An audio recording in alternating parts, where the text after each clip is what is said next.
El doctor Puig es médico especialista en cirugía general y el aparato digestivo.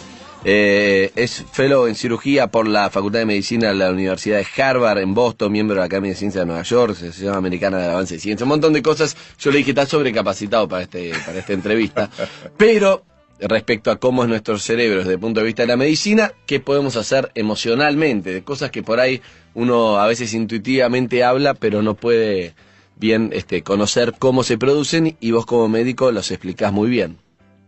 Sí, efectivamente, el cerebro es un órgano que pesa solo 1,2 kg, pero tiene un montón de secretos. Y curiosamente, muchos de los descubrimientos que se han hecho en el mundo de la ciencia no llegan a la sociedad.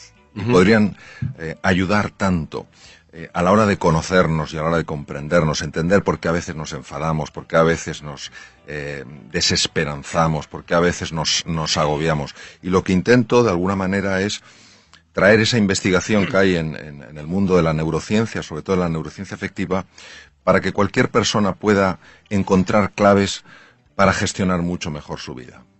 Ahora, vos te especializabas más en el aparato digestivo. ¿Cómo llegaste al cerebro?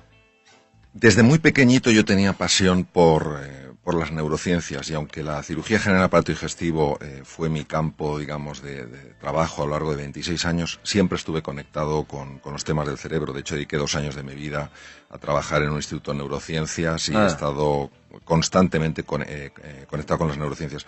Tengamos en cuenta, Andy, que muchas de nuestras emociones tienen un reflejo inmediato en el tubo digestivo. Hay una cosa que se llama la intuición, la inteligencia intuitiva, a la que se le da muchísimo valor, y que, si nos paramos un momentito a pensar, es esa sensación, los ingleses, los americanos dicen I feel in the guts, como que lo siento en las tripas, esa sensación que tienes, y es porque uno de los mapas de los sentimientos más importantes del cerebro, que se llama la ínsula de Rayleigh, está recogiendo constantemente información del tubo digestivo.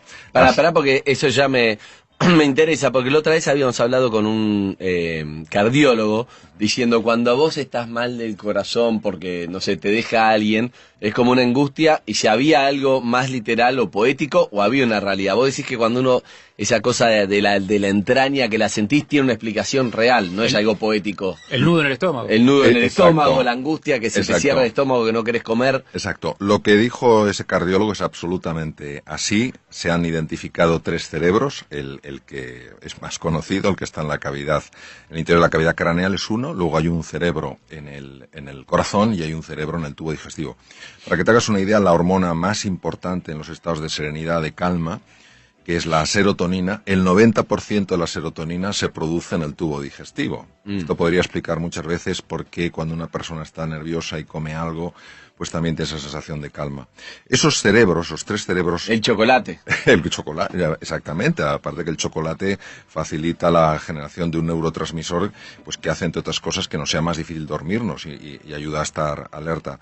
Esos 3 cerebros en principio han de estar conectados, y están conectados. Lo que pasa es que a veces se independizan.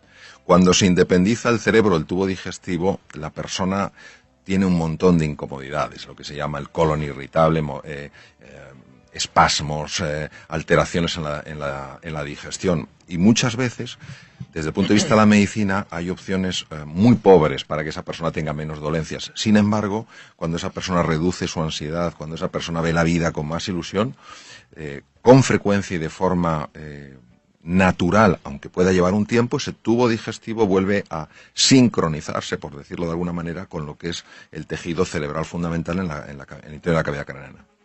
¿Pero quién manda a quién? Es una gran pregunta. Cuando el tubo digestivo se independiza, quien manda en los asuntos del tubo digestivo es el cerebro del tubo digestivo. Y el otro, aunque tú digas, yo quiero estar bien, no sucede. El plexo de Meissner y Auerbach, que son lo que constituyen el cerebro del tubo digestivo, deciden ir por su cuenta, se convierten en rebeldes y generan todo tipo de alteraciones, incluso afectan, como todos sabemos. ¿Y cómo hago? Pero tengo que comer mejor, si no quiero ni comer, si tengo una angustia. ¿Cómo hago para hablarle a ese cerebro? Bueno, si quieres te cuento una historia que yo viví hace tiempo, muy interesante. Vino una mujer a mi consulta, una señora de unos 50 años de edad, que se llamaba Margarita y que trabajaba en fusiones y adquisiciones. Y era la primera vez que iba a mi consulta, llevaba un sobre lleno de pruebas, me miró y me dijo, doctor, no puedo más. Me duele tanto el estómago. Le digo, siéntese, siéntese. Cuénteme. Dice, llevo 3 años con unos dolores digestivos horribles. Me han hecho de todo, endoscopias, me han dado papilla con radiografías, estoy con omeprazol, que estaba con 40 miligramos, dosis máxima, y no se me quita. Dediqué 1 hora a observar todas las pruebas, todas eran normales, no había nada, y entonces le hice una pregunta. Le dije, Margarita, déjeme que le haga una pregunta. Dígame, doctor, ¿hay algo en su vida que a usted le genere mucha tensión? Y al principio la mujer se quedó un poco descolocada pensando que le preguntaba por algún problema familiar grave, una situación económica difícil. No, doctor, en mi vida pues todo va bien. Digo, no, pero yo le hablo de algo sencillo, pero que le ocurra todos los días y le genere mucha tensión. Y la mujer se quedó así callada, me miró y me dijo, ya lo sé, doctor. Digo, ¿qué es? Es mi jefe, no le aguanto. Yo tengo gastritis.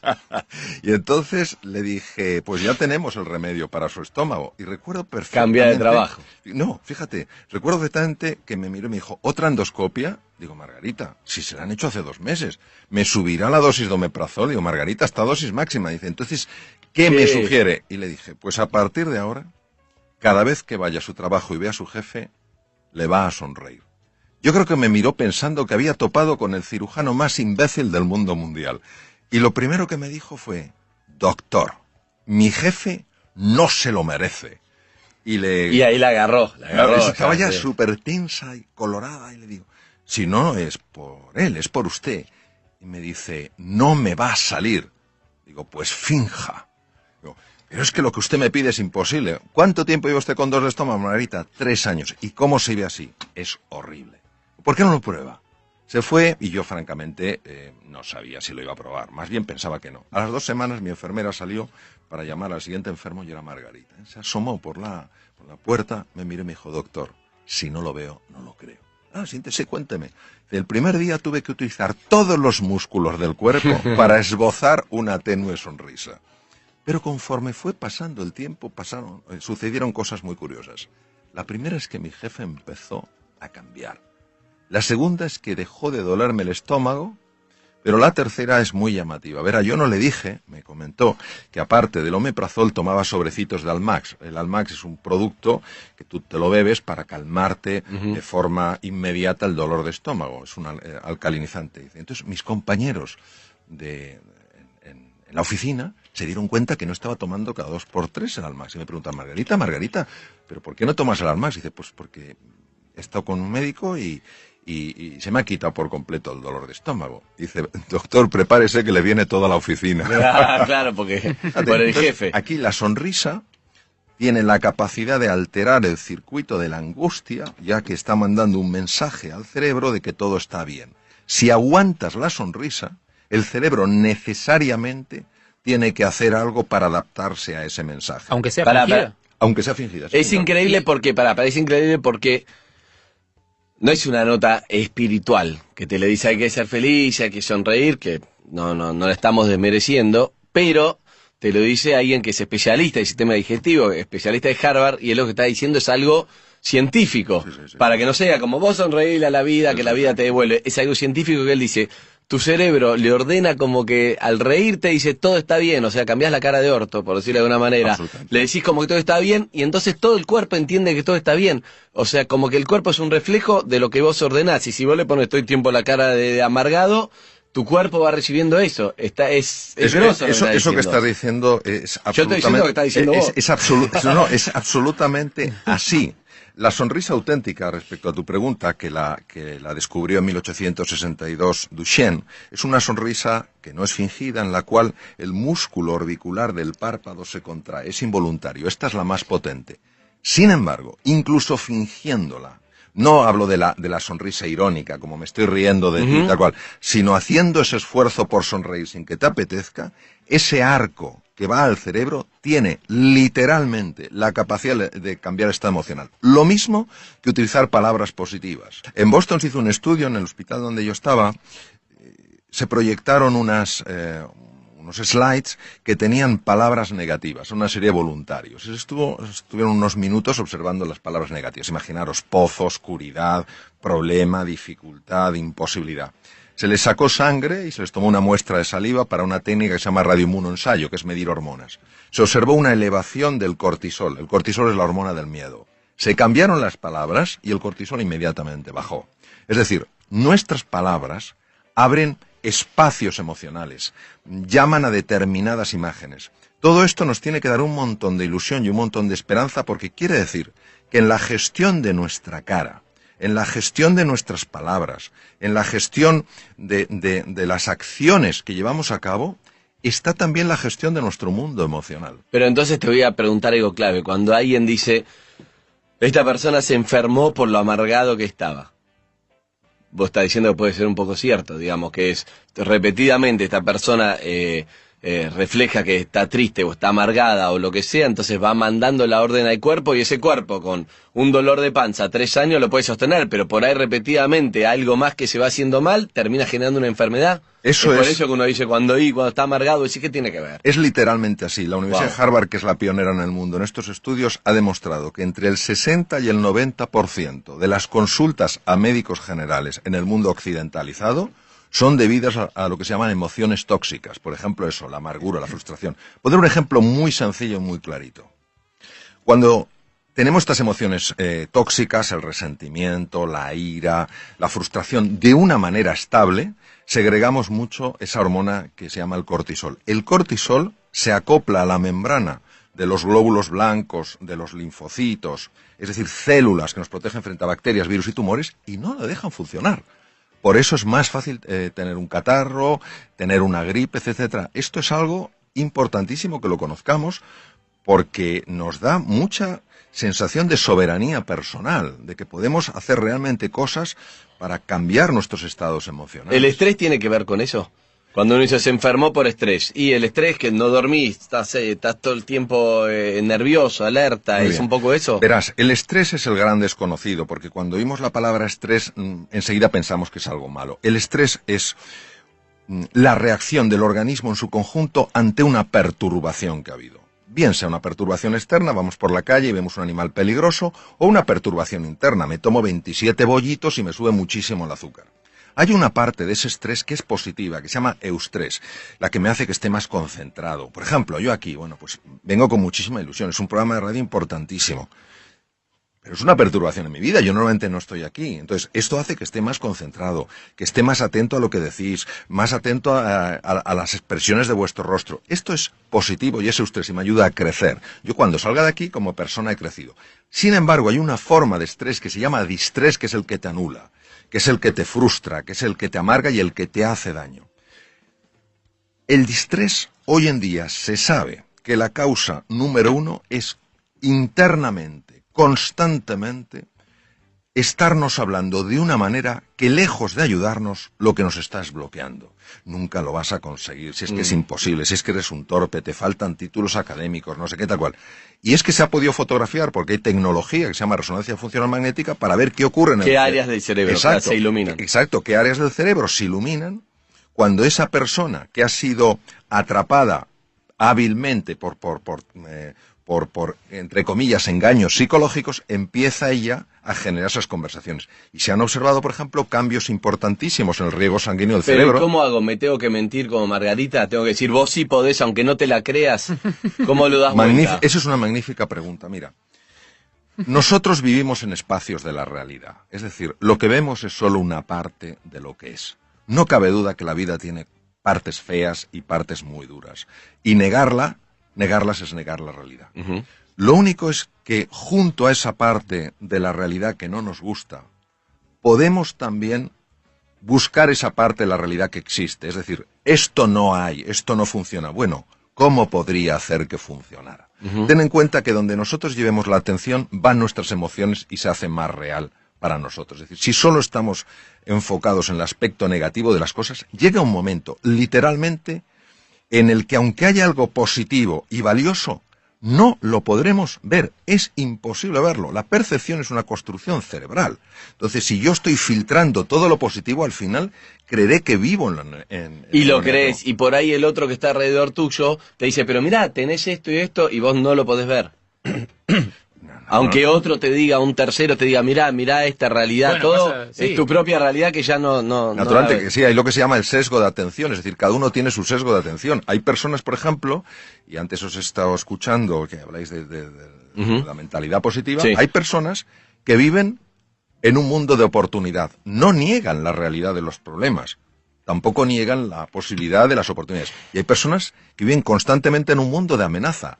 Viven en el mismo espacio físico, Te entiendo. pero no viven en el mismo espacio mental. Claro, si yo vivo en un espacio de amenaza, ni seré emprendedor, como estáis comentando antes, ni trataré a la gente con afecto, porque veré enemigos. y Tengo oponentes miedo por- al fracaso, Exacto, tengo todo el tiempo Entonces, miedo. exacto, y eso es la profecía que se autocumple. Si yo creo que hay oportunidades, encontraré una dificultad, tendré que lidiar con esa dificultad, pero yo no me concentraré, no llevaré toda mi atención al problema, sino también a la búsqueda de la solución, con lo cual es mucho más probable que la encuentre. Pero eso no es genético, no tiene que ver con la personalidad, es decir, soy una persona, hay personas que es como, voy para adelante. Yo hablaba con un amigo ayer, y que él no, le digo, pero vos cómo hiciste, fallecieron en un año y pico los dos padres, ¿no? Cuando tenía 20 y pico. Entonces le digo, ¿vos cómo saliste adelante de esta situación? Entonces él me dijo, bueno, es que no miro para atrás, me dijo. No miro para atrás. Así cuando tengo tal trabajo, cuando lo dejé ya está. Cuando fue lo de mi padre, digo, ¿de qué manera puedo seguir adelante con qué es lo que puedo hacer? Y bueno, me puse a trabajar, me puse a salir adelante. Y yo me pensaba, a mí en situaciones así, y yo todo el tiempo yo miro para atrás, por ejemplo. Estoy diciendo, uy, cuando no sé qué, más melancólico, tal cosa. No puedo, es como es cada uno. Y eso digo, ¿yo lo puedo cambiar o es inerte a la personalidad de cada uno? Esa pregunta se la han hecho científicos a lo largo de muchos años y sobre todo cuando se descifró el genoma tomó una relevancia muy importante. Mira, Andy, fundamentalmente podemos decir así, podemos dar los siguientes datos. El 40% es genético y el 60% es no genético. Ahora bien, dicho esto, tenemos que añadir un nuevo elemento. ¿Quién hubiera pensado hace unos años? En la Universidad de Harvard, por ejemplo, no se podía hablar de esto, porque parecía que era algo esotérico. ¿Quién hubiera dicho hace unos años que los estados emocionales de la persona podían afectar al material genético? Hoy hay una ciencia de peso sólida, más que reconocida, llamada epigenética, que demuestra que los estados emocionales de las personas movilizan ciertas hormonas, moléculas de la emoción, que interactúan con la membrana de la célula, tienen acceso al material genético y hacen que unos genes se queden dormidos y otros genes despierten. Imaginaros el impacto de esto, es decir, hay algunos genes que es fabuloso que despierten, genes relacionados con neurotransmisores asociados a la inteligencia, y hay otros que es muy interesante que sigan dormidos, oncogenes, genes Con relacionados con enfermedades. Entonces, ¿qué quiere decir? Que una vez que se ha descubierto la epigenética, ya tampoco podemos decir 40 y 60, como decía nuestro gran filósofo José Ortega y Gasset, el ser humano no es un participio, es un gerundio. No estamos hechos del todo, sino que nos vamos haciendo. Digo, yo entiendo que uno, forzándose a tener gestos positivos y a pensar en palabras positivas y en hablarse a uno mismo de manera positiva, puede generar ciertos efectos. Mi pregunta es, ¿eso no es muy a corto plazo? Digo, el cerebro en algún momento, así como las cucarachas se adaptan a los nuevos insecticidas, no se aviva de que lo estás queriendo engañar, de que esa sonrisa es falsa, de que en realidad el resentimiento, el sentimiento profundo está más arraigado que lo que esa sonrisa puede remover. Muy bien. Vamos a ver. Lo primero que tenemos que entender es que esto es un proceso. Es decir, no es que una persona finja una sonrisa, estamos hablando que no es una mueca irónica, sino el caso Margarita. No, una sonrisa. Exacto. Sí, sí. Aunque todavía no le salga porque no tiene la emoción ni la simpatía hacia esa persona. Es un proceso. Entonces lo que tenemos que entender es el proceso. Y la pregunta es, ¿realmente el cerebro puede cambiar? Yo me acuerdo que cuando estaba en la Facultad de Medicina y tenía 19 años, teníamos una profesora de psicología, un poco dura la mujer, y dijo, a los 7 años la personalidad está totalmente definida. Yo me quedé un poquito... No, pero el cerebro es plástico, cambia. Exacto. Entonces, Sí. hoy sabemos que el cerebro es plástico. Entonces, la neuroplasticidad tiene dos componentes. Tiene dos facetas. Uno, la conexión de nuevas neuronas y otro, la generación de nuevas neuronas a partir de células madre. Nosotros podemos generar entre 500 y 1000 neuronas a partir de células madre al día. ¿Qué quiere decir?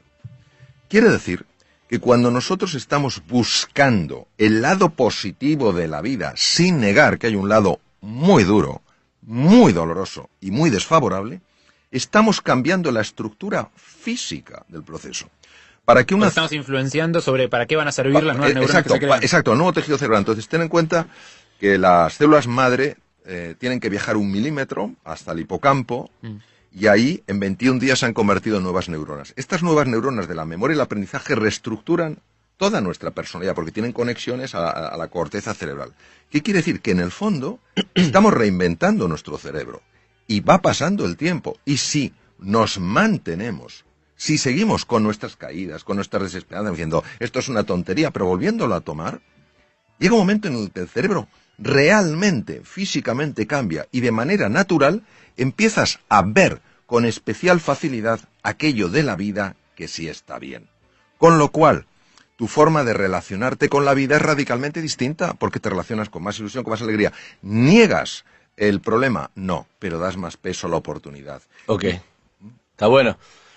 Pero tenés que, es un ejercicio difícil, porque parece fácil, pero si vos tenés bronca, cuando yo tengo que ir y reírte, para que no sea irónico, para que sea en serio, tengo que sobreponerse a esa bronca y decirte, hola, ¿qué tal, doctor? Buenos días, ¿qué tal? Y es como, ¿viste? Entonces, sí. El orgullo y el resentimiento puede traerte una enfermedad a vos. Sí. Eso es lo que hay que entender en lo que él está diciendo. Sí. No es hacia la otra persona, no se entera, es a vos que te hace un mal. Entonces, cuando tiene una bronca o tiene algo guardado, no se lo puede sacar de encima, cuando insulta al aire, cuando le pega una trompada a una pared, cuando grita, digamos, cuando eso se lo saca de encima, ¿o no?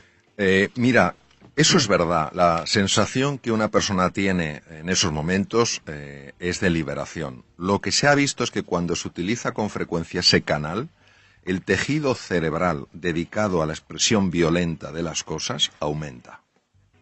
¿Qué quiere decir? Quiere decir que hay un camino, y completamente de acuerdo con lo que habéis dicho, esto no es sencillo. Quien pretenda decir que esto eso es humo puro, eso es engaño y eso es tomar el pelo a la inteligencia de las personas.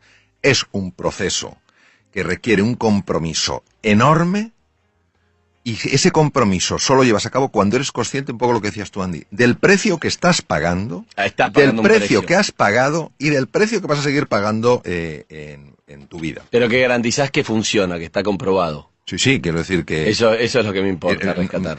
Y no solo que esté comprobado, es que yo lo experimento en mi propia vida. Y respecto a la pregunta que tú hacías, que yo creo el comentario que es fundamental, ¿qué hacemos en los momentos de esa tensión? Pues yo recomendaría mucho lo siguiente. Es una técnica increíblemente sencilla. Tomar una hoja de papel y empezar a escribir las emociones. Ponerte a escribir las emociones. Enojado, furioso. Exacto, enojado, furioso, no puedo más, tal cual. ¿Por qué esto es tan potente? Porque la zona anterior izquierda del cerebro, que se llama la zona prefrontal izquierda, es la base de las emociones positivas.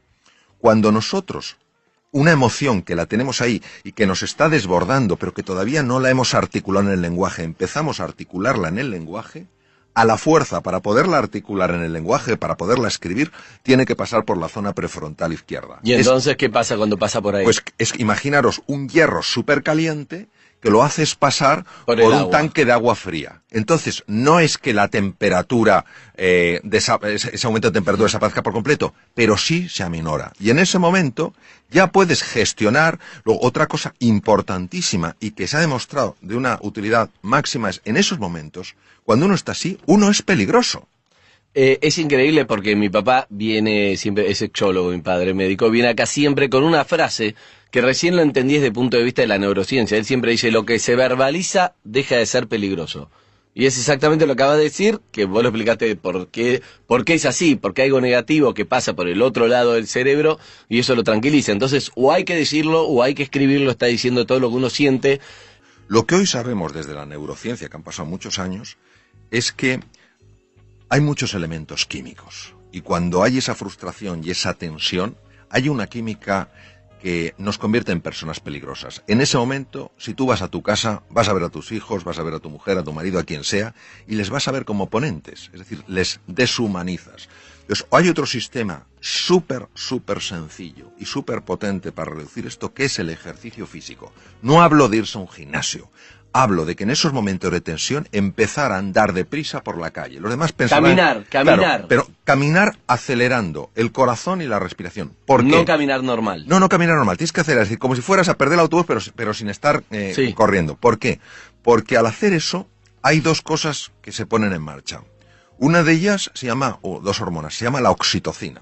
Más conocida en la mujer, sin embargo en el hombre tiene un papel importantísimo.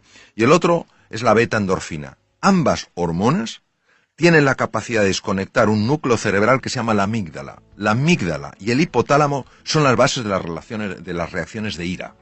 Por eso, si un día alguien sale del trabajo y está porque le han hecho la faena, le han maltratado, esos momentos que todos podemos experimentar en nuestra vida, mi propuesta para la evaluación de los radioyentes es que no vaya directamente a su casa. Porque sino que va a contaminar con porque lo va a esa ira contaminar todo. Esa activación produce una contaminación llamada resonancia límbica en todo el mundo, sin darte cuenta, por los gestos, por el tono. Entonces, que se ponga a andar deprisa, entonces produce una... ¿Cuánto tiempo al toque lo va a calmar? Pues mira, si la reacción de ira es intensa, necesita 20 minutos. Si Caminando es menos intensa, rápido. caminando rápido. Entonces, esa aceleración hace que la hormona, la oxitocina, empieza a desconectar la amígdala deja de interactuar con el hipotálamo, que es donde está donde ponía Freud, precisamente el id, la parte más bestia del ser humano la ponía el hipotálamo, que el hipotálamo tiene el tamaño de un guisante, pero manda lo que no se sabe. Entonces la amígdala desconecta el hipotálamo porque a su vez ha sido desconectada por la oxitocina. Y te hago una pregunta para entender un poco esa bronca, porque lo mismo que en otro momento, suponete que mi jefe me maltrató. Hay días que no te hace nada y un día que se me activaron los cables y tengo una bronca que es la que vos decís. ¿De qué depende eso? Depende. ¿Qué es lo que se produce? Es una pregunta importantísima. Depende de cómo yo evalúe en ese momento lo que está pasando. Vamos a ver. Hay hechos que son objetivos. Es decir, si a mí se me cae la botella aquí, todo el mundo lo ve y se decir, a mí se ha caído la botella. Pero hay hechos que hay un elemento que es subjetivo. Se cae la botella y yo mismo me digo, qué torpe soy. Eso es lo que genera todo el daño. Entonces, muchas veces, cuando somos hipersensibles a comentarios de los demás y nos enfadamos, es porque previamente nuestro diálogo interior nos ha estado poniendo la cabeza como una jaula de grillos. Lo que pasa es que como actúa a nivel inconsciente, nosotros no nos podemos... damos cuenta exacto, y surge en ese momento. Exacto, no lo podemos oír, sí lo podemos sentir. Y hay que escribir entonces, todo el tiempo. Es importantísimo, es decir, es sencillo. Y aquí la prueba del algodón, como decimos en España, la prueba de eso es que se pruebe. Que Ahora, se prueben. Que se pruebe. Y empiezas A ver si el doctor es un vendehumo o no. Exacto, que lo exacto. haga. Ahora, hay que hacerlo dándole una oportunidad al ejercicio. Ok. Es decir, hay que hacerlo en serio. No, escribo 3 garabatos, esto no funciona. Ok. No, porque hay que tener en cuenta que la venganza, y voy a decirlo sentido metafórico, es muy dulce. Okay. Ya es muy atractivo decir, este se va a enterar. Bueno, que sepamos que cuando alguien nos hace una faena en el coche, y tenemos toda razón para enfadarnos, a quien le sube la tensión arterial es a mí. Al que se le altera el sistema inmunológico es a mí. Es decir, es una forma, no digo de egoísmo, sino de sano cuidado de uno mismo. Se trata de conocerse para comprenderse y comprenderse para superarse. Vamos a ver. Hay veces en la vida en las que a nivel personal o profesional, con pequeños cambios vamos tirando. Eso no es reinventarse. Okay. Pero hay veces que a nivel profesional o personal tenemos que hacer cambios radicales, transformaciones profundas. Y en ese momento necesitamos aflorar de nuestro interior talentos, capacidades que no sabemos que tenemos y que son esenciales para dar ese paso. Es en medio de la noche, cruzando el desierto, saliendo plenamente de la zona de confort, de nuestra zona conocida, de nuestro status quo, cuando descubrimos verdaderamente la realidad de quiénes somos. La reinvención no quiere decir que te tengas que cambiar convertir en una persona distinta. Eres fantástico con quien eres. La reinvención es una invitación para que tu forma de ser y de estar en el mundo pueda traerte de la vida mucho más de eso que a ti te ilusiona. ¿Y cómo conozco qué herramientas tengo que no sé que las tengo? ¿Cómo las conozco? Claro, la reinvención implica que tenemos que encontrar una fuerza lo suficientemente grande para salir de la zona conocida, la zona de confort. De la zona de confort. Hay veces que uno lo puede elegir o hay veces que la vida te lleva a eso. Exacto, exacto. Entonces, de la zona de confort se pueden salir de dos maneras. Uno, la vida te saca. Ya está, estás fuera. Con lo cual, no tienes más remedio que ponerte en marcha. Y otras veces, cuando tú escuchas algo, lees algo, ves algo que te inspira para darte cuenta de que hay algo más grande que eso que tú estás viviendo. Y entonces, desde la fe, es decir, desde el convencimiento de que hay un mundo mucho más ilusionante el que puedes vivir, das el paso. Solo cuando das el paso, empieza a suceder. Es decir, tu pregunta... medio camino no va. Tu pregunta es muy difícil de responder de una manera puramente racional, porque es, yo daré el paso cuando lo vea. La respuesta es, nunca lo verás si antes no das el paso. Correcto. Hay que ir al vacío, es el famoso vacío. Eso es. Ir al vacío, no hay ninguna garantía, no sé, mandarse. Pero es difícil, porque uno como que no podés. Claro, como cuando sos nene no puedes dejar de andar con rueditas, cuando tenés que tirarte una pileta, un trampolín y te da miedo, ese vacío es difícil, doctor. Bueno, ¿cuáles serían tus 5 conceptos, 3, lo que quieras de resumen de todo lo que hablamos, digamos, para llevarme a conclusiones? Yo haría una conclusión muy sencilla. A ver. Es que la pregunta no es si podemos ser más felices en la vida o si podemos cambiar. La pregunta es si estamos dispuestos a hacer lo necesario para ser más felices y para cambiar. Es decir, si estamos dispuestos a aguantar inseguridades e incomodidades para descubrir realmente la grandeza que está en todos nosotros. O sea que eso es una decisión. Es una resolución. Eso sí, resolución. algo tenés que hacer, tenés que decidirlo. Es una resolución. Si no, no va a pasar. Es una resolución, una decisión radical, firme. Doctor, te agradezco un montón, la verdad que un placer esta charla. Creo que la capacidad tenemos todos la misma. Con más temple, menos temple, más personalidad, pero la capacidad la tenemos. Todos tenemos la capacidad, okay. Sin duda ninguna.